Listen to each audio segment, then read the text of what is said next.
आज हम इस चालीसा में कुछ दिन चल चुके हैं। जब हम पीछे मुड़कर देखते हैं तो हमें एहसास हो सकता है कि आत्मनवनीकरण के इस धन्य मौसम की शुरुआत में हमने जो चीज़ों सोची थी, जिन्हें हम आगे बढ़ाने में सक्षम हैं, लेकिन कुछ चीज ऐसे भी है जिनमें हम पिछड़ रहे हैं, बिल्कुल प्रगति नहीं कर पा रहे।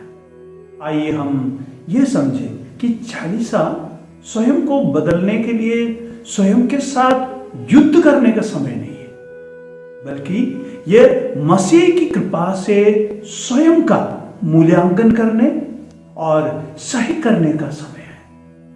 संत अगस्तिन का कहना है, आइए हम ईश्वर की कृपा के प्रति समर्पण करें और इसे अपने दिल को ढालने और नवनीकृत करने की अनुमति दें।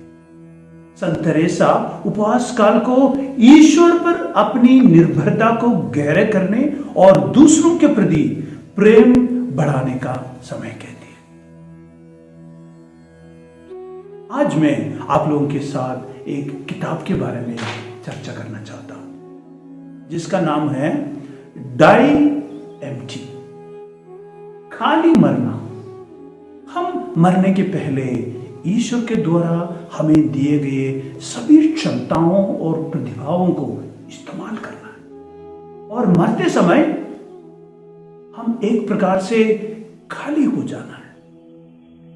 इस किताब में हमें अपने जीवन का उद्देश्य के साथ जीने और ईश्वर द्वारा हमें प्रदान किए गए प्रतिभाएं और भारों को उजागर करने और उनका उपयोग करने का और उन्हें उनकी और मानवता की भलाई के लिए पूरे दिल से समर्पित करने की चुनौती दी गई है। चालीसा एक प्रकार से ईश्वर द्वारा हमें दिए गया समय है, हमारे जीवन पर विचार करने, हमें सौंपी गई प्रतिभाओं और संसाधनों का मूल्यांकन करने और ये विचार करने का अवसर कि हम ईश्वर और उनके राज्य के लिए कैसे निवेश कर सकते हैं। जिस तरह लेखक हमें अपनी क्षमताओं को पूरा उपयोग करने और खाली मरने का प्रोत्साहन करता है, आइए हम भी इस चालीसा के दौरान भगवान और दूसरों की सेवा में खुद को खाली करने का प्रयास करें। ईसाई जीवन के संदर्भ में खाली मरने का अर्थ है उद्देश्यपूर्ण और अर्थपूर्ण जीवन जीना, अपनी ईश्वर प्रदत्त प्रतिभाओं और क्षमताओं में से कुछ भी नष्ट न करना या बर्बाद न छोड़ना। इसका मतलब है अपने प्रभु यीशु मसीह के उदाहरण के अनुसरण करते हुए अपने आप को प्यार से उड़ेलना, जिन्होंने अपना जीवन दे दिया ताकि हम प्रचुर जीवन पा सके।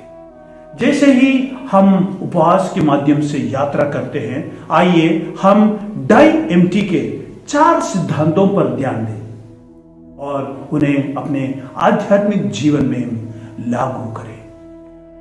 वो इस प्रकार है, अपनी प्रतिभाओं को खोज करें और प्रतिभाओं को विकसित करें, अपनी प्रतिभाएं को ईश्वर को समर्पित करें, अपनी प्रतिभा से दूसरों की सेवा करें और आखिरी सेवा में अपने आप को खाली करें। पहला है अपनी प्रतिभाओं को खोज करें और विकसित करें। जिस प्रकार सन्मति का सुसमाचार अध्याय 25 में हम पढ़ते हैं, स्वामी ने अपने सेवकों को प्रतिभाएं सौंपी है, उसी प्रकार भगवान हमारे लिए प्रत्येक को अद्वितीय उपहार दिए है। इस उपवास काल में उन्हें हम प्रार्थना पूर्वक पहचाने और स्वीकार करें, और जिस प्रकार जो सेवक उसे अच्छे इस्तेमाल किए थे, उन्हीं के जैसे हम उसको विकसित करने का प्रयास करें। अगला है अपनी प्रतिभाओं को ईश्वर को समर्पित करना।